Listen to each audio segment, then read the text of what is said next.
راه حشومه وعيب وعار هذا المطعم بهاد الاثمنه والجوده والكميه اللي كيخدم بهم وما يكونش عنده فروع في المغرب كامل. داكشي علاش بغيتكم تركزوا معايا مزيان في هذا الفيديو، حيتاش فيه شي حوايج عمركم كليتوها ولا شفتوها في شي بلاصه. المطعم ديال اليوم كيجمع جميع انواع الساندويتشات، البيتزات، الكالزون، طاكوس ولي بلا، وشي حاجات متخصص فيهم غير هو، باحجام كبيره واثمنه جد مناسبه. تقدر فاش تسمع الثمن ما تشيقش. المطعم سميتو ميكلات وكيتواجد في حي السعاده طريق سيدي ابراهيم قدام التصفيه بمديونه. وبسم الله نمشيو نكتشفوا اول حاجه واللي هي بيتزا ميكلات، واللي كانت بالامضاء ديال المطعم وكتجي على هذا الشكل والحجم اللهم بارك، بصوص طوماط والموتزاريلا والفرomاج شيدار والسوريمي والشاركوتري والفلفل والزيتون، بهاد لاباط اللي كانت بنينه وهشيشه وطيبه على حقها وطريقه. البيتزا كانت يا سلام، لا من ناحيه البنه ولا الحجم، غارقه بالفرomاج وعامره بالسوريمي وياكلوا فيها حتى لجوج الناس، والثمن ديالها هو 40 درهم.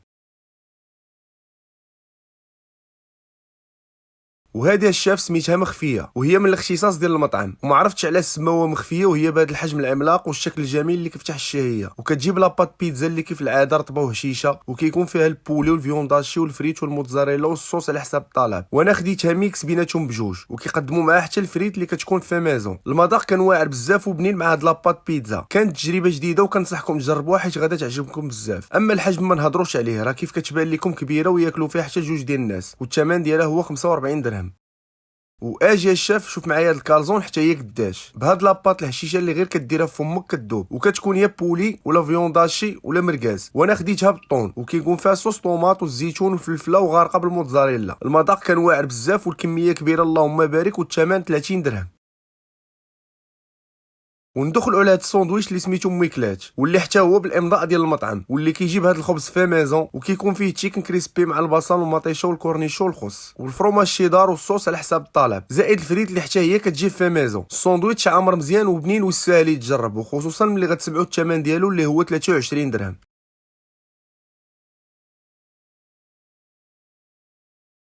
وهذا الشاف تاكوس ميكس، وكيجي حتى هو على هذا الشكل الجميل واللي كيشهي في الصراحه، بالبولي والفيونداشي والفريت والفرomاج شيدار والصوص على حساب الطلب، وكيكون كراتيني بالفرomاج شيدار والموتزاريلا والداند فيمي. طاكوس كان بنين وعامر وغارق بالصوص، اللي بالمناسبه راه كيخدموا بصوص نواز اللي هي احسن صوص في السوق. ونسيت ما قلت لكم باللي راه كيقدموا معاه حتى الفريت، وهذا الشيء كامل ب 35 درهم. وفي الديسير اختاريت لكم هاد التيراميسو اوريو، واللي كتجي على هاد الشكل اللي واخا تكون شبعان تدخل عليها. البنه كانت حاضره والكميه هي هذيك، ما كثيره ما قليله، والثمن ديالها هو 15 درهم.